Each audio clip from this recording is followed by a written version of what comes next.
ఇప్పుడు మనం ఒక బైట్ చూద్దాం సార్. ఎస్. బాబుమోహన్ పర్సనాలిటీ కానీ పెర్ఫార్మెన్స్ కానీ వాయిస్ కానీ ఫుల్ ఆఫ్ ఎంటర్టైన్మెంట్గా ఉంటుంది ఇప్పుడు కూడా. ఇది రేర్ ఆర్టిస్టుల్లో. అందుకని పెద్దవాళ్ళ దగ్గర నుంచి చిన్నవాళ్ళ దాకా పిల్లల దాకా అందరి దాకా అతను అందరినీ త్వరగా అట్రాక్ట్ చేయగలిగాడు. కమెడియన్గా చేసిన అతను, ఫ్రెండ్గా చేసిన, విలన్గా చేసిన ఆ ఎంటర్టైన్మెంట్ టోన్ మాత్రం ఎప్పుడూ మిస్ అవ్వలేదు. అతను పాలిటిక్స్లోకి వెళ్ళినా సరే ఎంటర్టైన్మెంట్నే పాలిటిక్స్లోకి తీసుకెళ్ళాడు కానీ పాలిటిక్స్ని ఎంటర్టైన్మెంట్లోకి తీసుకురాలే. అసలు ఫస్ట్ నేను షూటింగ్ చేస్తున్నప్పుడు దూరంగా జనం అందరూ నిలబడి ఉంటే ఒక పర్సనాలిటీ నన్ను అట్రాక్ట్ చేసింది. ఒక చిన్న స్కూటర్ వేసుకొని నిలబడి చూస్తున్న ఒక అతను చూస్తే అతనే బాబుమోహన్. అందుకే నా ఫస్ట్ పిక్చర్లో ఒక చిన్న క్యారెక్టర్ వేయించాను. అప్పటి నుంచి ఇప్పుడు దాకా అప్పుడు ఏ డిసిప్లిన్తో ఉన్నాడో, అప్పుడు ఏ పెర్ఫార్మెన్స్ చేస్తూ ఉన్నాడో, అప్పుడు ఏ పెర్ఫార్మెన్స్ ఆలోచిస్తూ ఉన్నాడో ఇప్పటిదాకా కూడా అదే డిసిప్లిన్తో ఉన్నాడు. నిజంగా అన్నిటికంటే బాబుమోహన్లో ఉండే గొప్ప క్యారెక్టర్ ఏంటంటే మంచి స్నేహితుడు, మంచి ఆత్మీయుడు. ఒక సినిమాలో క్యారెక్టర్ ఇస్తే ఆ క్యారెక్టర్ గురించే 24 అవర్స్ ఆలోచిస్తాడు. అందుకని బాబుమోహన్ మా బాబుమోహన్ అయినందుకు నాకు చాలా గర్వంగా ఉంది. Best of luck Babu. Fine. అది సార్. సో ఏం చెప్తారు?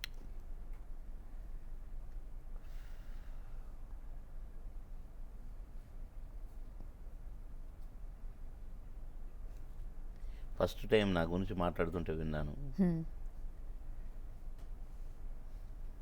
మాటలు రాని ప్లేస్కి వెళ్ళిపోయాయి ఇప్పుడు.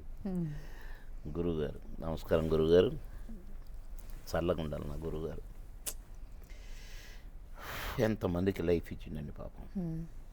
ఎంతోమందికి నాలాగా. నేనెవరో తెలియదు.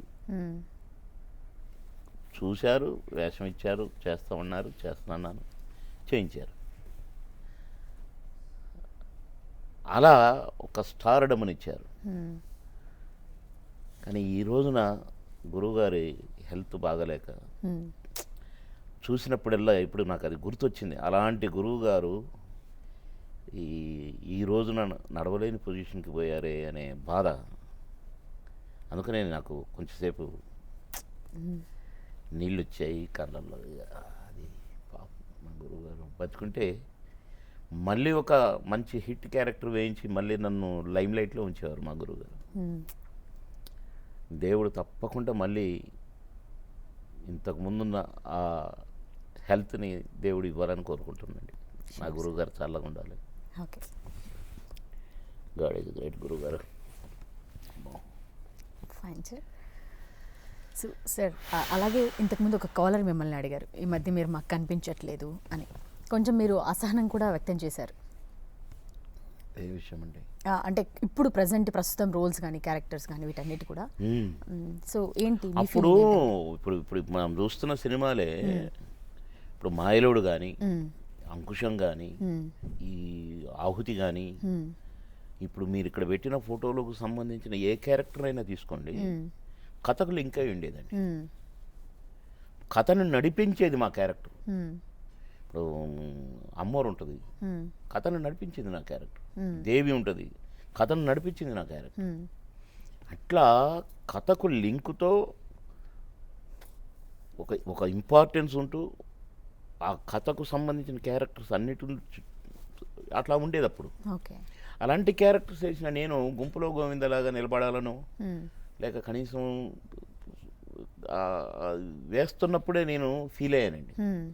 ఆ మధ్యకాలంలో నేను ఓడిపోయి ఉన్నాను, కొన్ని సినిమాలు చేస్తే బాగుంటుందని ఒక 4-5 సినిమాలు ఒప్పుకున్నాను.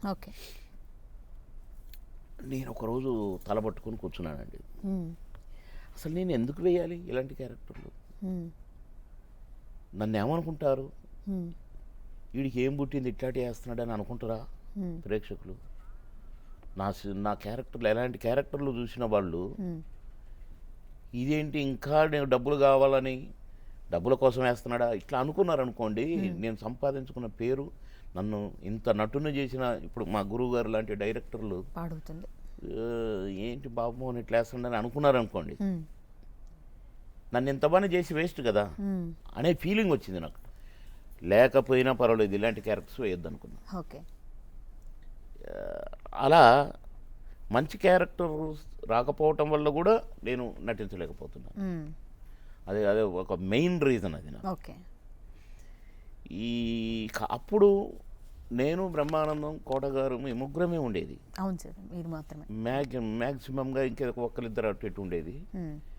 ఇప్పుడు 30-35 మంది కమెడియన్స్ అయిపోయారండి. అవును సార్. జబర్దస్త్ చూస్తే వాళ్ళే, ఏ క్యారెక్టర్ ఎక్కడ చూసినా వాళ్ళే.